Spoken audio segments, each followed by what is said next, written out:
Ladies and gentlemen, welcome to the Music Matters More podcast. Today we have our guest, King Titus. How you doing today, brother? I'm good, man. Appreciate you for having me, man. No Appreciate problem. you. I'm doing Appreciate well. you for coming on, brother. We have my lovely co-host, Bishop. What's happening? So we're going to get right into this, brother. How long have you been making music for? So I'm 23 now. My very first song and project I did, I was like seven years old. Oh my goodness. Yeah. Been a minute. So really from the age from like 7 to 11, I was figuring it out. Mm-hmm. My father was a producer. My older brother made music. So like being around that, you're going to grow up, into music. So it's kind of natural. But right around that age, I was just doing it, trying to be like big bro and be be like Pops. But it wasn't until after like high school, I was like, okay, this is my like, you know what you really want to do. You know what I mean? Because when you're a kid, you kind of just do what you see. Yeah. But I think starting off at a young age kind of helped me mold myself. Yeah. Because it's like, you got to try certain stuff growing up. You know what I mean? So, but yeah, since I was about 7, man. So. How long was your father producing for, like, before? Like the 80s was like his point when he was like really just like he was just known in his whole hometown. He's from Boston. Okay. I was born out here in Pasadena, so I don't really know too much of the East Coast. But my dad's whole side of the family is Boston. Okay. But he did I don't know if you know New Edition, New Kids on the Block. Yeah. New Kids on the Block. Yeah. Like he's like the main producer for all of them. So they actually got Jeez. I don't know if you've seen the New Edition movie. They mentioned my pop's name like all throughout it. Really? Yeah. So just growing up on that, man, that's like the bars up here. You know what I mean? So Yeah. and that's partially what kind of molded the type of music I make too. Because most people my age kind of sway from like the R&B and that type of stuff, but I kind of just stuck with it so I can just make myself unique. I was gonna say I saw your one of your videos on your Instagram. I like the R&B. Appreciate it, man. Yeah. Yeah, I try. And the funny thing is, I started off rapping, but it was just like I would dance. Like people knew me from school from dancing and stuff, but nobody was cool in the industry that danced and rapped. Like, Yeah. and, like the only person I can think of was like Diddy, which is crazy. Okay. Pause, you know what I'm saying? Like, whoa. which is crazy. Yeah. I don't want to be compared to that. So, but all jokes aside, I was like, let me make this thing make sense because everybody who dances, like the Ushers, the Chris Browns, they sing. I'm like, I don't sing, so let me work on my vocals. I would start like rehearsing with my pops a lot. And honestly, YouTube, like I just trained myself to sing. Like I just kept doing it, and I was terrible. Like Yeah. I couldn't even sing "Happy Birthday" to nobody without sounding crazy. But I just kept at it, and I just kept rehearsing, and I got to the point where I was comfortable. So, yeah, man, it's crazy. What do you think made you want to dig deeper into learning like how to sing? Because I mean, some people think they could sit there and say, "Oh, I have a natural gift," and some people Right. do have a natural gift, but Yup. there's always room for improvement. So, what do you think pushed you to actually take the time to learn? That's a good question. I think I don't know. I've always been the type of person where if I see myself doing something, I'm gonna keep going after it until I get there. Because I feel like if somebody else already does it, that's a good enough example that I can do the same thing. Mm-hmm. Unless it's not for me. Now, if I feel like it wasn't for me, I wouldn't even go after it. So I think as people, we have like thoughts a lot of the times that we can or we should be doing something, and then we'll try it. We're like, okay, that's not for me. Yeah. For me, it was like I wasn't good at it at the time, but I'm like, nah, I could kill it if I just, Tried a little harder. It was so like to make it concise. I think just knowing that one, it's in my bloodline. Mhm. Like my father sings and produces. 2, I've seen people go from like sounding and being a certain way with their craft to what they are now. Like Tory Lanez is another artist that said he used to not be able to sing for nothing, and now we hear him singing all over his tracks. So it's really like if you dedicated to it and you really got like, and I understand music theory too. Yeah. So it's like I understand like if you don't know how to play piano, you learn how to play piano and you understand the chords and everything Key like scales, that, yeah. you'll be able to work on other instruments as well. The voice is an instrument too. It's a little bit more difficult because some people, like you said, are naturally gifted, but just sticking with it, man. That was my thing. Is like I want to do it, so I'm gonna figure out how to do it. Absolutely. That's I mean, one of the questions that we ask pretty Yeah. frequently with the artists that we interview is, did your parents support you? And it seems like you already kind of got a head 100%, start with that man. because your dad was already in the industry. Yeah. What do you think one of the best pieces of advice you've gotten from your dad was that has helped you excel your music career? Man, to me, I think my pops is like, well, the thing with my daddy, he's the type of person where even when I was whack, like I'll just keep it real. My stuff used to be whack. My stuff hot now, don't get me wrong. Yeah, But when I yeah. was whack, my dad would still treat me like I was a superstar, but he wouldn't let me put out nothing that was whack. So he'll be like, okay, I've done studio sessions with him like, I think I was like 12, 13. And at this time, I wasn't sure if I wanted to do music for real. I was just still just kind of going through the motion. But I go in the studio, I record, I come out. He's like, nah, I didn't believe that. I'm like, what do you mean? Like he said, you didn't sound like you really meant nothing. You just did. Go back in there. I go back in there till I get it right. And he don't sugarcoat nothing because he really come from like real Yeah. musicianship, right? Yeah. But that kind of drove me to work even harder because I'm like, I got my own dad telling me like this ain't it. And usually people's parents are gonna kind of lie for them a little bit because you know they love their kids. But he always kept it real, but at the same time still like made me feel like a superstar. You know what I'm saying? But it wasn't until I started actually growing in what I'm doing that he was like, he stood back and was like, okay, like you taking this serious now. And a lot of it, I just stopped asking him and I just started doing. Yeah. So I would start sending him like, there was a time I was sending him like 3 songs a night, 3 new songs a night, like every single night for like, I think the year of COVID was 2020, right? Yeah. Yeah. So, you know, we all had an extra time to be in the house doing stuff. I was just in the studio every day. I was making like 5 songs a night. I was sending him the good ones. I did it for like 3 months straight. Like, Did you have like a home studio or did you have a studio that you Yeah, recorded at? Or both. Yeah. So Orange County, I think it's called Legacy. okay. Yeah. Yeah, Legacy. It's in Orange County. That's the studio I would go to when I'm trying to like finalize like projects or like an EP or album, whatever. But then I had my home setup as well. So Okay. and I prefer my home setup actually. Yeah. Like I record much faster, much quicker. And you would think having an engineer makes it a little bit quicker because you just punching in and they're doing the engineering for you. But for me, I work quicker when I'm doing both. So yeah. Do you know how to engineer like completely or do you Yeah. know just enough to be able to track your stuff? Yeah, so at first it was just enough, but then I got to the point where I was like, Got to learn I that was- too. and I was about to go to Musicians Institute for it for a little bit, but then I just locked in with forgot his name. He's engineered with a few like big time R&B artists, but locked in with this dude. Met him through my dad years ago, Yeah. and he would give me tips on like how to like, so you can set like your own lane when it comes to engineering your songs. So going forward, you have like a method, so you just get used to it. But yeah, I love mixing, mastering, all of that, man. Like I like to do everything myself anyway. Like I feel like it allows me to use my creative ability better than Yeah. like I just record it and give it to somebody else. Like Yeah. I'm likely gonna like it more if I do everything. But yeah, man, definitely. That's a rarity in itself. Do you Yeah. produce as well? I do. Or, yeah? And I wasn't at first, like I said, all of this is like me just growing and getting better. At first, I was just rapping, that was it. And then I started singing a little bit more. And then I started engineering and recording myself. And then my dad would tell me like, yeah, you know, your stuff is getting better, but you need to get in your producer bag a little bit more, like so you can be like a triple threat. You know what I mean? Yeah. And to me, that was the most difficult, just because I've always been good at like the dancing, the vocal stuff. I never really learned instruments growing up. I mean, I think I played a little bit of bass when I was like the age of 11. My dad taught me a little bit of bass, but other than that, I was like, I just leave the beats to him. You know what I mean? Yeah. But lately, yeah, I'm all over the place, man. Yeah, That is crazy. What DAW do you use? I'm Logic now. I was Pro Tools Yeah. because my dad Pro Tools, that's all they knew.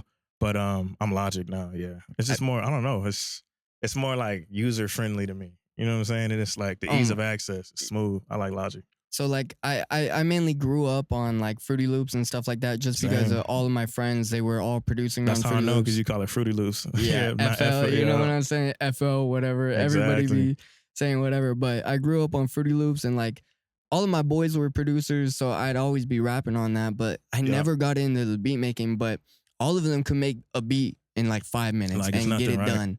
But none of them could engineer. So that's what pushed me to want to yeah. engineer, because it's like, oh, I'd rap on it, but it sound like shit. So it's like, what am I Exactly, doing, yeah. you know? But the fact that fun, you though. even, it is fun. You know, I hated it at first because you're looking at everything and almost in FL too. That's why I went to Logic. I went over to one of my boys' house and he had Logic, and it's like you use it and it was just like so much easier. You look at FL and you get scared a little bit. Man, if you've never used a DAW before and you're like, I'm gonna start making music, you look at FL, you can be like, maybe I shouldn't be making music. Like, yeah. it's tricky, man. But Like you mentioned, even growing up on like I think FL is another one too. Like if you've never seen a workstation before, it looks more like a video game type setup. Like it's more like, but I don't know, man. Logic, that's my It's stuff. just Yeah, it's simple. Yeah. simple, smooth, and I think the process for mixing is a little bit. I'm quicker when I mix on Logic than any other dog. I don't know why. It's all the same, but Yeah. just the way it's set up to me. That's the thing. I got certified in both Logic and Oh, Pro Tools. So I yeah. can obviously Do almost both, every right? studio is Pro Tools. So it's like Yeah. I kind of had to learn that, but it Right. was like whatever. But I just always resort back to Logic because it's just so Yeah. simple. How many songs do you think you've made thus far in your career? Oh, in total, Yeah. man. You're about to blow. I feel like I'm, you're about to blow a lot of these artists I'm that we. man. Like I'm not even gonna lie to you. Okay, I can tell you the last time I checked. I think it was September, Oh, and this is just on my files on my phone. yeah. Before I updated it, it said 1018. Oh my. I'm not joking. When did you Like make you your can first vouch for it. album? What'd you say? When did you make your first album? My first album was when I was 11. I think it's not up no more. It's not up no more because like me growing up and seeing, like I said, I didn't like my stuff when I was younger. I was like, we got to get rid of all of that so I can revamp and do everything the right way. But that was just my phone alone. I have an old MacBook Air that I used to record on when I was first trying to get back into it. That alone has its own set of songs. So with everything together, I don't even know, bro. Like That is I'll crazy. hear a song back and I would have to like write down the lyrics for it if I haven't heard it since, because like for me, I used to write songs and then record them like most people, but lately I just punch in, man, and Yeah. a lot of times I have to go back, listen to my stuff, and figure out what I said or remember what I said. I think it was Lil Wayne that said it in the interview. He was like, he don't even remember half the songs he made. Because he. I get it now because it's like you'll just be recording and recording. It's like being in the gym, like working out. You know what I'm saying? You're not gonna remember every workout you ever did. But a lot of music, man. At least right under 2,000. Got to be. Yeah. No joke. What about it? What about the beats you've produced? How many do you think? Like how many did I produce? Yeah, yeah. My latest music that I dropped, I produced about half of the songs that are out. And I don't know. I mean, out of 2,000, maybe like 100 at Okay. most. Yeah, yeah, Because yeah. I prefer to have somebody produce for me and then I just record. I record quicker that way.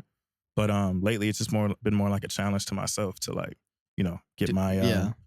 to get my production to the level of where my songwriting and stuff like that. Cause like one thing that is like that I know that I'm chilling on right now is my songwriting ability. I don't really really it's not even writing, it's just ideas. Like I'll turn on the beat, I got the melody like that. And that's just from always listening to music. Like I was in a studio session with I forgot the lady's name. I think her name's Melanie. She used to work with Janet Jackson a lot growing up. And I think she still does. But it was a song from my pops, and she was in the studio, and they needed an idea, and I was like, play the beat, and I gave them the melody right then and there, and she was like, I said, that's just from me listening to a lot of music. Like I can hear a track, and I know exactly how it should sound. You know what I mean? Because Yeah. a lot of people hear a beat, and they go off of what they want to do. I go off of what makes sense for the beat. You know what I mean? Yeah. But yeah, man, I say maybe a quarter of the music that I have produced, but I don't really. It's more of something I'm working on personally. Yeah. And then certain songs I'll drop, like singles that I produce. So everything else is kind of just me working or collaborating with somebody. And then I'll write and engineer and mix and master everything. So Out of the song that you made, which one is your favorite? the ones that are out or like unreleased, Tell me. I'll do both. One that's out, it's called, dang, I don't know, man. It's different vibes because I have some upbeat stuff. I got some slow R&B songs, but I'd say Rush. A friend of mine produced it. His name's Blackshear. Shout out Blackshear. That's my favorite joint I got out right now. Is that R&B? Unreleased. Yeah, it's R&B. It's kind of like a like mid-tempo R&B, but I'm doing kind of like a rap singing thing during the verses, but I'm singing the hooks. Which is funny because a lot of my music I'll sing the hook, then I'll rap the verse. Okay. But people won't think that's me rapping the verse because like my voice is monotone, like how you hear right now, but I sing in alto. So they'll be like, oh, that's dope. Who's rapping? I'm like, that's me. They're like, for real? I'm like, yeah. I'll show you guys after so you can see what I'm saying. It's funny, but unreleased, I got a song called Party. It's featuring Kirko Bangs. I'm sure you remember Kirko Bangs. Drinking My Cup, yeah. And then this Latin artist, Kevin Rodan. And he's a big time artist. we've been planning on dropping that for like the last year, but having the clear features is like Yeah. crazy. But hopefully it's coming out this month. It was supposed to be on, I think, the 10th, and it got pushed back, agreements and all of that stuff. But once that passes through, that'll be the next one. So that's my favorite unreleased one I got right now. It's called Party. Russian part. And then when it drops, probably gonna be my favorite. Do you have a management team behind you, or does your Yeah, dad just help you about with to a lot ask of that. that? Yeah, so like my dad was my personal manager growing up. He's still like a personal manager, but my business manager is my publicist essentially. He's his company is called American Music People. He manages that one of the artists I mentioned, Kevin Rodan, as well as I think a couple other artists. Forgot his name. It's from like a old school R&B group, but he got a few artists underneath his belt. I met him in 2024, I think. Might have been 2024, summer 2024, and I'm sorry, 2023. Yeah, and it was. Do you remember when they used to do the versus battles? Artists would go head to head with each Yeah. other. It was at an event. I was there, and then somebody that's close to my dad was kind of working as like my PR person, and he was like, "I got you like an official publicist. I'm gonna shoot you his number." Got on the phone with them, and he made a call, and then within the next 5 minutes, we were backstage at the versus event because we were there. But he knows like everybody, so I was like, okay, he's just trying to prove himself to me. But cool dude. So yeah, him, my pops, and this other guy that I met through my pops named Sean Ross have been like my management team. So it's been dope because it makes you like, I think knowing the right people is a big deal. That's the difference between you being in a door and not being in a door. Just having the right the network. You know what I mean? Yeah. So yeah, definitely management is huge. Do you feel like, so is Kurt Cobain's still signed with somebody right now at the moment? I think he's independent right now. Yeah. He's independent. Yeah. Do you? If I'm not mistaken, if I'm wrong, my fault, Kirko. Yeah, yeah. But Do you think it's hard, like getting certain stuff cleared with certain artists? Like, yeah, it's two things. It's hard, one, to get artists on the same board with everything that you're trying to do yeah, because they're doing their own stuff as well. Like if I'm gonna be honest with you, that verse from Kirko I got in 2021, and yeah, I made the original song in 2020. And I had the party song was out in 2020 with just myself on it. Then I was like, that's too good of a song, so we took it down. We needed to put an artist on it so it can give it a better push. And then we got the Kirko feature the next summer in 2021, and we just got the Latin artist Kevin Rodan's verse in June of 2024. mm-hmm. And the only reason it took that long because we had to clear Kirko's first, and now we got Kirko, and now we got and he's like the guy I'm talking about. I think he's Colombian. His numbers are crazy. So, but it's been a blessing because I was able to work with him because of my management, the guy that I said was really my publicist as well. Because he works with the same management people that manage Kevin. So I've been able to, secure that feature. So it's been dope. But, I think if you have the right people in your corner, it makes it easier to clear certain things and certain situations. But usually you got to wait. That's just how it is, What do you think makes you so humble? Makes me so humble. I don't know. I'm just real with myself, man. So if you're real with yourself, you're likely gonna be real with other people. That's what I believe, or at least that's what it should be like. At least in the music sense, I'm the type of person that was like I said, I would play some of my old stuff and be like, nah, that ain't it, man. Like a lot of people will make something and they think it's the hottest stuff ever, which you're supposed to like root for yourself for sure. But like I'm so realistic that if it's trash, it's trash, bro. And I don't got no business putting out trash. I need to keep working. So I would just keep my head down and keep working. And I understand what it feels like to play a song for somebody and they're like, I'm like, how like what you think? They're like, I know what that feels like. I'm like, okay, I know what means. That means I gotta get back to work. But so the humbleness just comes from me just being real with myself, honestly. So it forces me to be real with everybody else. You know what I mean? Because it seems like even, just coming from your family and where you've been, like with your dad, it's like there's a lot of people who I feel like even just local artists let that, maybe they get like a little touch of fame or anything like that. And it's like they let that get to their head and let it get inflated. And it seems like you are, as soon as you walked in the door, you're just a very genuine person. Like even just pointing Appreciate out that, certain man. stuff in the room, oh, well, y'all got the nice setup. I'm observant, man. Yeah. I Yeah. So appreciate that. it's like, I don't know. Yeah, I respect that a lot from you. You know what I'm saying? Because some Appreciate it, man. people could act too Hollywood and think they're in certain positions when they're not. It's like, man, it's and to piggyback off what you're saying, because I've experienced that. Like, even I mean, I've been in rooms with people that's like, let me see. I'm trying to. I like giving examples.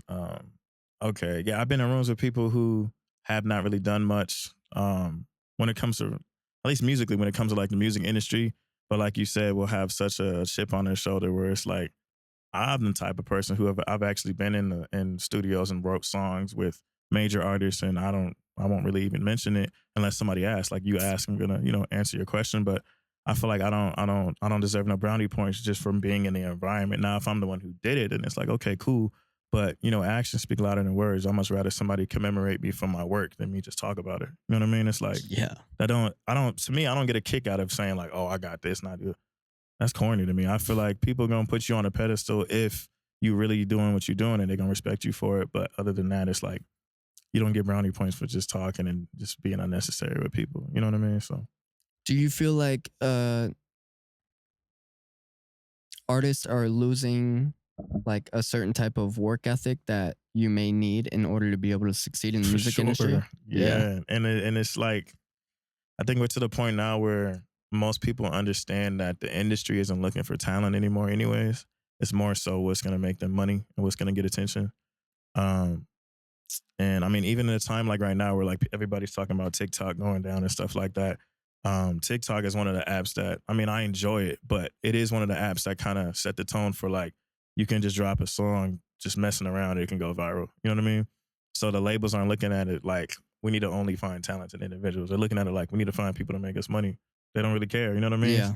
And a lot of the BS is gonna actually be pushed and promoted more. So it's like if you're somebody who's really working hard, it's still worth it. It's still definitely part of the process, but a lot of people are becoming complacent within music because they're understanding that they can make a song like that person and probably still get a deal as long as enough people share it and listen to it. You know what I mean? So I feel like there's good things and bad things about TikTok. Like yeah, I feel like it genuinely killed the longevity of like exactly. I a agree. song and how it resonates with people because of Right. how much it gets played and People's whatever the case. attention spans are have been Shot. shortened. Nothing now, right? Yeah. Yeah. So I mean I feel like it's a good thing because you could get that exposure, and I feel like it's a bad thing because people get tired of certain things that Yeah. could have lasted a lot longer in the game. Exactly, man.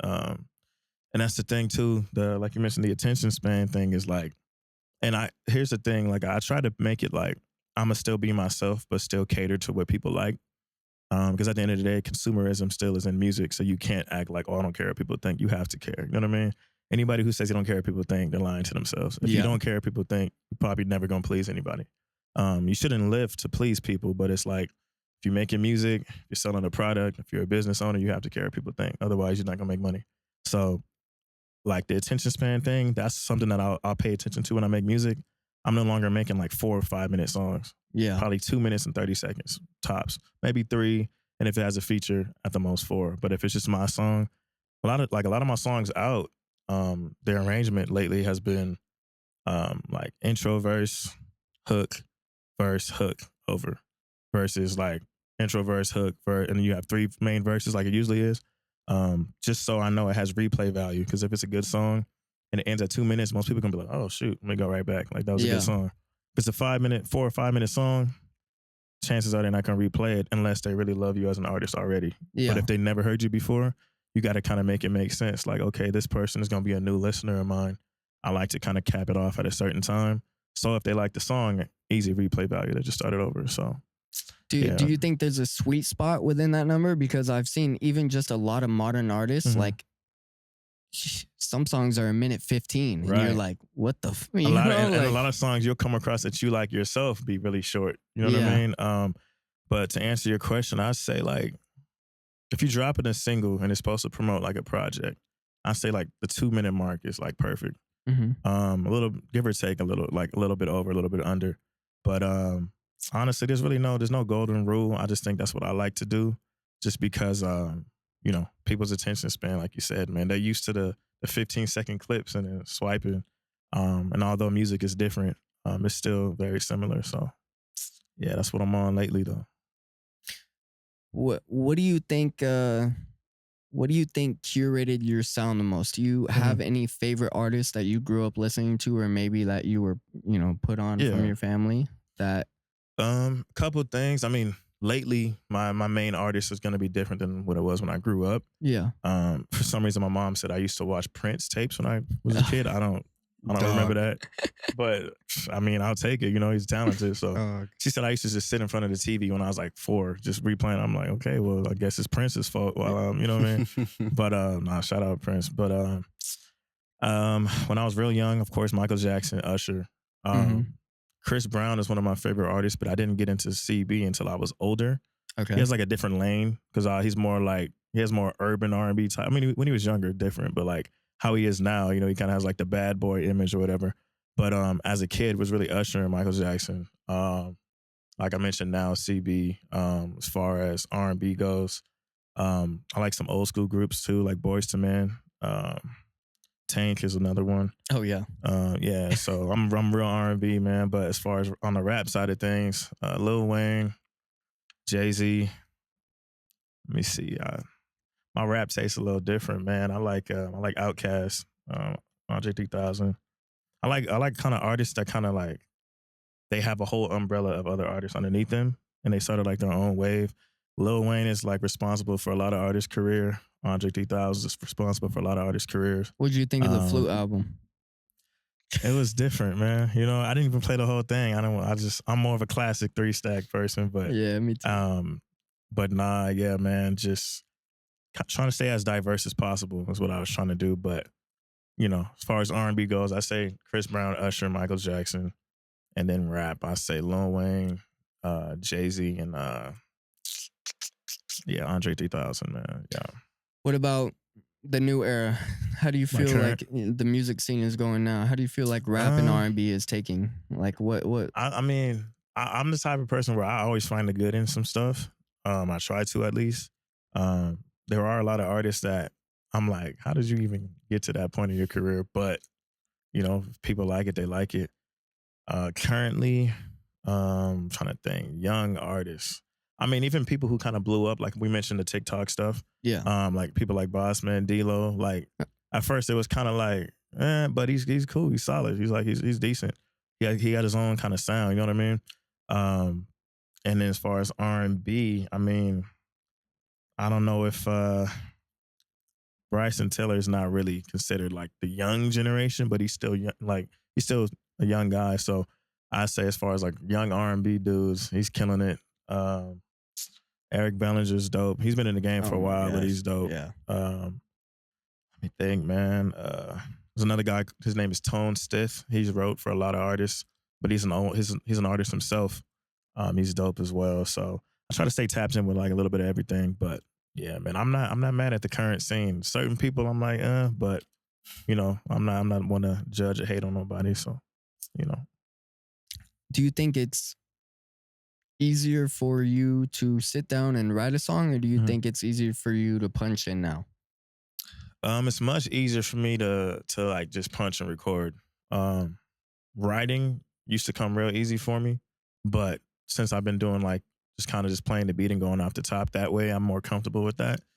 Sometimes I write something and then hear the beat and completely change the lyrics. Like I don't know, it's gotten to the point where I feel like I put myself in a box if I write too much, which sounds kind of redundant because you're supposed to use your creativity to write when you're listening to a track, but um, I don't know. My thought process is different when I hear a song. What I like to do sometimes if I feel like I have any form of a writer's block, I'll just think of like first random things that come to my head, like hmm 3 random words, and then make some type of like I don't know phrase out of it, if that makes sense. Like like the sayings, like let me see, like apple doesn't fall far from the tree, and like the grass ain't greener. I'll think of like sayings like that, and then make a song concept out of it. And I started to realize a lot of good songs actually take that same concept. So I started to do that with my own music, and it just got even like much simpler. So I say, yeah, punching in, man. When was when was the last time you experienced a block that was like, Like writer's block. yeah, like Oh that? What man. what was the longest time too? Um, let's see. I think not my last single, but my last song that we did with the music video. The song is called My Type. Mm-hmm. For some reason, it was I produced that track and then sent it to this producer in New York that I worked with before. His name's Voice. And he sent it back, kind of made it more concise, and kind of he understood my vision where I was going with the track. He killed it too. So I was like, okay, cool. He sent the beat back. I was like, man, this beat is crazy. But it was so good that I was like, I do not know what to like do on this, right? So I probably played that song or that beat like 100 times before I could figure out what I wanted the hook to sound like, which is usually like 1 or 2 times. But yeah, I'd say that time, that was in like 2023, I think. But yeah, and for that, I was like recording for like 3 hours for that one song only, which was new to me at the time because I was just running through them at that time. But it was just such a good beat. I didn't want to like mess it up. I was like, let me make sure this is perfect. But yeah, man, a few hours for me on that track. When you do have blocks, do you have a Mhm. process on how to like get out of it? Or you just gotta work through it type of thing. At that time, I kind of just worked through it. I just kept playing it until I got something. But now I'll do sounds kind of like counterintuitive, but I'll go and play a different song or listen to a different beat, start a whole different song, and then when I come back to the previous one, it's usually easier. I don't know how. It's almost like and I don't know if this applies to you guys, but like when I was in school and I would do like study for a test or whatever, I would remember it better if I stopped studying right before the test came versus like trying to look at it right before the test. Like if I give my brain a break, I'll come back to it and my brain remembers certain stuff. I got you.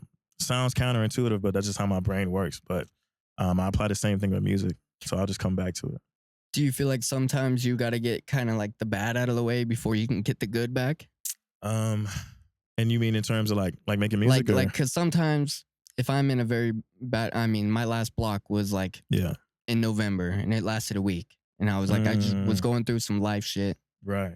Broke up with my girlfriend, a year and a half. I was like sitting there, I was like, man. And I was already kind of going through a block before we broke up. And I was like, And then all of a sudden I was just like, you know what? I'm going to make whatever comes to mind. And then I Right. just started pumping out some songs that were like, whoopity doops. You know what I'm saying? Some Kanye shit. I was just saying whatever came to mind. Yeah. And then out of nowhere, just boom, it came came to back. you. Yeah. So Yeah, I've so your question was like, do I ever have to get the bad stuff out the way? yeah. Yeah. Like just ever make some random shit. Like you're saying about the phrases stuff. Like that's yeah, kind of similar. I think a similar thing for me would be like if I have like not a deadline, because I don't really have deadlines when it comes to music, but I've had times where like I have to do a verse for an artist or vice versa. And yeah, like I will have moments like that where I'm like days in on the same song. I'm like, yo, I still haven't finished this song, but I'll do the same thing. I'll go and make an entirely different song. And typically like my writer's block doesn't like, I haven't really been affected by it lately, but like in the past, it wouldn't like apply to just every song. It'll be that specific song. I can hear a different beat and it's easy. But I started to realize the more music I make that a lot of it is the key that the beat is in. There's certain keys that like, and this really applies to every artist. Even if you're not like a singer, you're still like gonna be in the key of the track for the most part. When you're rapping, it doesn't matter as much, but like even if you're somewhat just rapping melodically, you're likely gonna be using like pitch correction, so you're gonna still have to know the key of the beat. But for me, I realized like certain like keys, I'll go and play songs that I have in that key, and those are the easiest songs I ever made because I like to sing in that key. So anytime I like am telling a producer that I'm working with to like make me a track, I'll be What's your favorite key? So now it's a few of them because I make so much music now, but F major is one of them. I probably have like 200 songs in F major. C majors is like standard, so that's simple because you can go all over the place with that. And then I think A minor as well.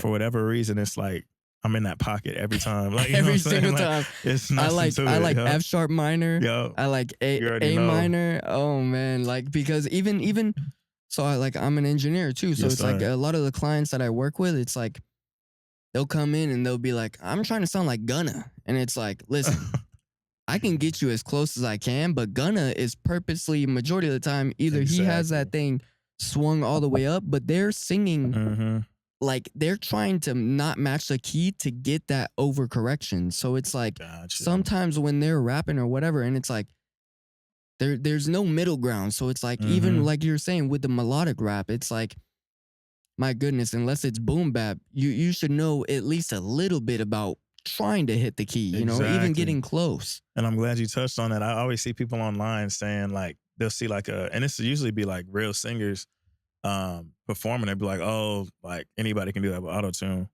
And I'm like, if you can't sing at all, not even hold a note, you can't use auto tune. It's gonna throw you all over the place because it's trying to keep you in key. So even understanding like you know, the aspects of that, that's how you know the difference between somebody who knows what they're talking about and that doesn't. Because yeah, like you said, man, you have to, you know, be in key somewhat to even use auto tune in the first place. And even for myself, like when I sing a lot of my R&B tracks, I like using pitch correction just because I liked just the way it sounds on my voice. And a lot of the times it doesn't hit as hard because even if the retune speed is up, it won't hit as hard because I'm singing in key, of course, but I just like what it does to the voice. Yeah. Well, So even if it's even the biggest artists use it, you know what I mean? So everybody uses it. So yeah. even if it's, I mean, like I'm using melodic rap and my voice sounds similar to what I talk, you know, how I Right. talk. And it's funny that one of your favorite artists is Andre 3K. He has this interview that he said whenever he raps, he tries to rap like he's talking with a little bit of melody. Yeah, So I've noticed that about his music. Yeah. so it's like I as soon as I remember seeing that in like 2019, and ever since I saw that, it excelled my music in many ways. Yeah. But what do you think? Is there one key moment like that has, you know, maybe shown you that you're like, all right, I can do this shit? Yeah, man. I had a couple of those moments. I would say, let's see. When I made the song that we're about to drop with the two artists I mentioned, when I made the original version of that song, when it was just me, that was one moment. Because I just got off the phone with my management. We were like, we need a single, like we need a hot single. And I came up with that joint. And it's so like, I put myself kind of in the box because I wanted it to be called Party. And I usually don't title my songs before I make them. Because to me, I feel like I'm limiting myself. Because you can record the whole song and then the title will be different based upon what you said in the song and what the concept is. But I was like, okay, this is going to be a party song and I'm going to call it Party. So it's real easy to market, blah, blah, blah, right? But I ended up, I don't know, I just executed. That was one of the times, but the time after that, which was more important, we went to this, I think the company was called Rap Plug. Mm-hmm. It's like a company, they do like showcases and stuff. We went to perform in Atlanta, but little did I know that they was going to have me headline right next to, not Soldier Boy, it was somebody like that. I think it was it Soldier Boy? Do you remember if it was Soldier Boy doing? I don't know who, some rapper like that. And we went on before him, and just the crowd, like the love I got from the crowd was just, it was something else, man. Like I got off the stage and I was getting rushed by girls and stuff. Like, and I was like, okay, so that's my lane. I'm gonna stick with the R&B. But no, it was. But we prepared ourselves for it. You know what I mean? So it's rightfully so. I think we were rehearsing every day before that for like the last 14 days. And shout out my dancers. I've known them since high school. So like we already had the chemistry. We were locked in. So because when I perform, I like to have background dancers and stuff. But so when we went out there, we killed it. And after that, I was like, okay, yeah, this is like what I'm supposed to be doing. So I'd say that was like one of the best moments for me. You found your niche. Yeah, man. So, and that's the hard part about music. It's you want it to be like, you want it to be you, but you also want to enjoy it yourself. A lot of people don't really even like the type of lane that they're in, but they know it works for them. I luckily, like, I really listen to R&B outside of my music. And I got to the point where I like playing my own music now. I used to hate playing my music or even hearing my voice on a song. But now it's like, it's just, I guess, a reward for the work that I put in. You know what I mean? So.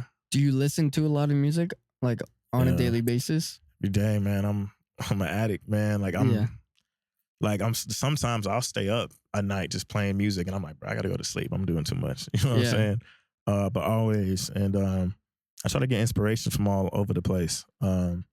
Obviously R&B, other R&B artists, but I'll go and listen to even like a female R&B artist album or song just to see the type of like, it's not kind of weird, but just to see the type of like reaction that their fans will give them, because I understand that like for me, like I mentioned earlier, understanding like the consumer side of music is a big part of it, because like I'll pay attention to the fan base of certain artists and I'll be like, okay, what makes them have such longevity? Of course they're talented, but like what is it about their fan base that like what does the fan base care like so much about? But I notice like people like Justin Bieber and people like that, it's like not even the type of music he makes, just the type of persona he has. There'll be girls that'll be a fan of him from the ages of 5 to 50.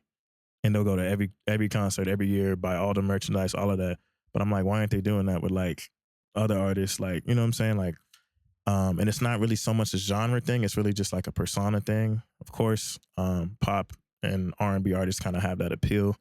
But I noticed like when you have a big like female audience or a female driven audience, it's like, bro, like they are always gonna buy the tickets. They're always gonna fill up the arenas. And it's crazy. Go ahead. I'm sorry. Don't worry about it. I interrupted you. I No, used to you're good. tell like everybody I showed it to. It's like, Yeah. because sometimes you would even showing people my music like growing up. Like I know I probably realistically only got good within these past like 3 years, and that's perfectly fine. But I would show like certain people music, and it's like somebody would only listen to NBA YoungBoy or whatever the case, and they're like but that ain't good. And it's like, for one, bro, I'm not making the music It's for you. not for you. I'm making the music for your girlfriend. And Right. listen, when she starts playing it and you're there, You're gonna have to. you're like gonna it. have to listen to it. And bro, I've seen it. Like I've gone to like R&B concerts, Tory Lanez, Jacquees, Chris Brown, and look to the right, and dude be with his girl, and she's jumping up and down recording. He probably sick as a dog. Like, Hey, because Chris all you know he has what to I'm do.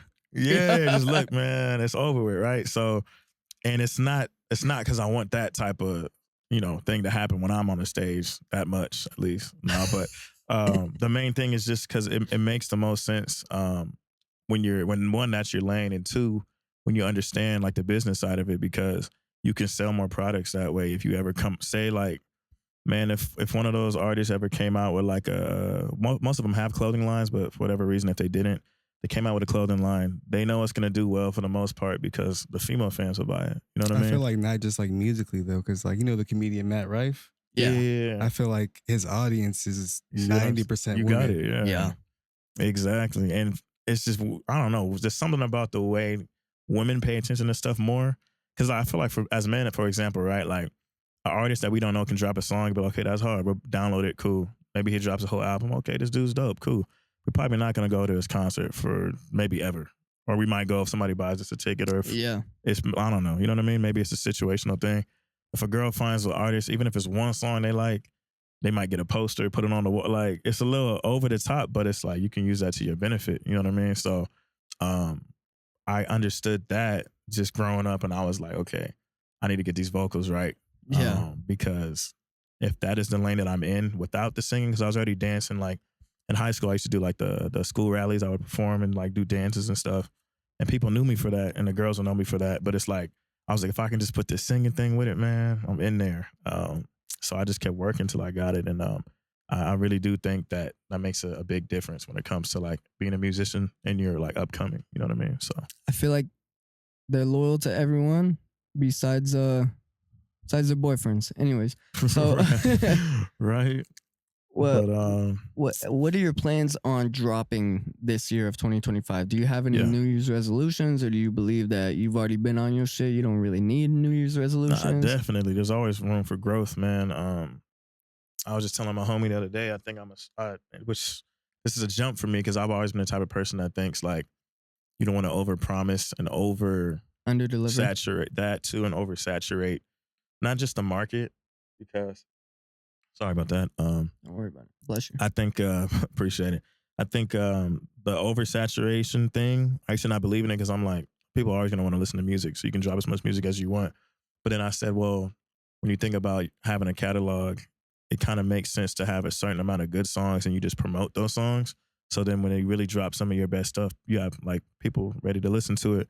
But then as of lately, I'm like, I feel like that is probably more of an old school way of thinking, because if nowadays people are dropping music every single week, that's just more opportunity for something to go viral. You know what I mean? As long as you got to just do your homework though. Like you got to do, like, as much as some people don't like making content, you got to make content nowadays. That's the game. You know what I mean?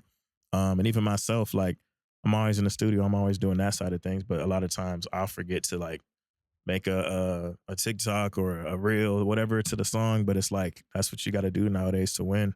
I think, I think dropping a song maybe once a month, as far as a resolution question, and then trying to like be more consistent about the content side of it. So that's probably what I'm focused on this year. You're very self-aware with the content thing. Mhm. Do you feel like maybe within this past year you weren't doing enough? For Because sure. yeah. The last 2 years, man. And there was a moment I wasn't dropping any music and people thought I wasn't making music no more. But I Yeah. was always in the studio. It was just like it was really, to be honest with you, so much stress from things that were supposed to be happening, like based on what I was told, deals that I signed off for, things just not happening the way they're supposed to happen. Takes a lot on your mental when you really love music. You know what I'm saying? You're really passionate about it, because it's like it gets to the point you feel like people are playing with you. But then I understood. I was like, I got nobody to blame but myself. I just took it as a lesson of saying like maybe I wasn't ready for like what I thought was coming. You know what I mean? So then I just got back in the lab, kept working harder. But definitely, man, the content, and then just also staying active, just all around, even if something's not going the way that I thought. Whether it be like how I said, I'm waiting to drop that song, instead of just waiting to drop it, I'm gonna keep working with other stuff in the meantime. So then when they're ready, we can just drop it. You know what I mean? The old version of me would just be, oh, I'm not gonna drop nothing until they clear the song. That's not a smart way of thinking. You got to just keep it pushing. You know? So What do you think helps you stay focused? just always listening to music. Like Yeah. I'm competitive too. Like, and I'm competitive without even really even knowing what I'm competing with. So for example, to make that make more sense, if even if it's a popular artist that knows nothing about me, if they drop a song and it's dope and people are loving it, I'm like, okay, let me go drop something. Like Yeah. it just lights a fire in me. I'm like, okay, I need to go cook right now. So I don't know, just always staying in tune with who's dropping what, and then also just staying a student. I think that's a big part of it. Doesn't matter how much I grow, I'm always gonna be able to learn from somebody. You know what I mean? Because there's always somebody who's on another level. So yeah, man, just staying listening to music really. That is awesome. If how do you feel like you deal with hate? Hate.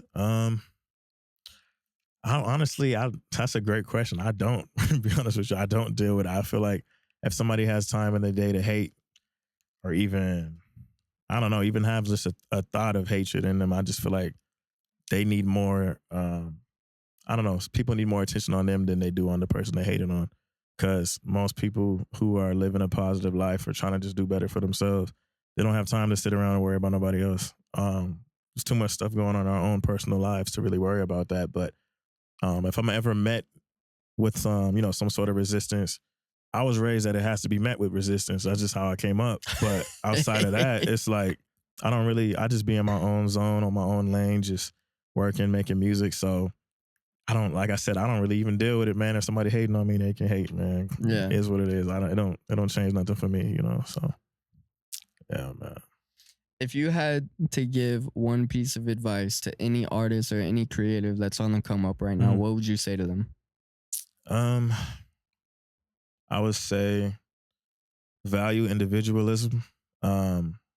Basically, if you're somebody who has always been a certain way, that doesn't mean you have to change who you are to conform to anything. Stay being yourself. Just work on yourself. For me, like I mentioned, I was always doing certain things. I just made sense. I was always dancing and doing different stuff, but instead of stopping to try to do what was cool, I said, that's my thing. Like, they want to make, oh man, this dude always dancing. Yes, I'm always dancing with your girl watching. Like, you know what I'm saying? It's like, instead of like taking it like, oh, they hating on me, whatever. I was like, well, let me make it make sense. Like some of the biggest artists that do the dancing thing, they sing whatever, let me make it make sense. And, I stayed myself basically, and it's paid off because I love the music that I make now. I'm way more confident in what I do. And that wouldn't have happened if I changed who I was. You know what I mean? So I would say just staying an individual, and then just stay a student too. Don't think you're too good to learn something from somebody. So For somebody that's struggling with confidence, what do Mhm. you think makes you more confident? I've always documented where I was, so when I get to where I want to be, I can reflect, and that goes for everything. Like, Is that with, sorry to interrupt, is Yeah, that yeah. with journaling and stuff, or what do you mean? So not, you mean like writing stuff down? Yeah. I mean, partially. Sometimes I'll jot certain things down, but like, I mean, just in different aspects. Like, growing up, I was a real skinny dude, so I started getting in the gym more. But I Yeah. always would document my progress. That's one of them. Musically, when I was trying to like work on my vocals, I would literally record my voice in voice memos and like videos on my phone. It's so funny. Sounding crazy, like out of key, everything crazy. But I would always document it. So when I got to where I wanted to be, because I wasn't going to accept nothing less than where I wanted to be, I listened back and I'm like, okay, now I can laugh with the people that I was laughing, because it's like, yeah, that is funny, but I'm killing it now. You know what I'm saying? Yeah. So just documenting stuff really helps with confidence, because you get to see where you were and compare it to where you are now. And then you're like, I don't even know why I was tripping back then. Like, I get it. I had work to do, but I did the work. So now it's like I can reap from those benefits. You know what I mean? So That is awesome, man. I'm going to give you the last little 5 minutes to Yeah. shout out whatever you got going on, whatever you have coming up these next couple months. for sure. Again, where can they find you, brother?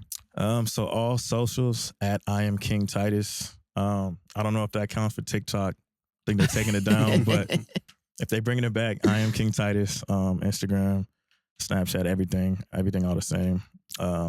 Look out for the song "Party" with me featuring Kevin Rodan and Kirko Bangs. I'm sorry. Should be by the end of the month, if not February for sure. But I'm gonna work on some other projects. I'm gonna drop some stuff. So if you're following my socials, then definitely you'll be tapped in. So That is awesome. man. Well, I appreciate you coming on. Thank you I for having me, appreciate you man. giving your time. Man, I mean, if we've been doing like some second interviews, so if we get you back on for a part 2, maybe later on towards For the end of the sure. year, I'm there, I'd love bro. to have you back on. Yes, All right, sir. brother. Everybody, my lovely co-host Bishop, Music Matters More podcast. Appreciate Have you. a good one.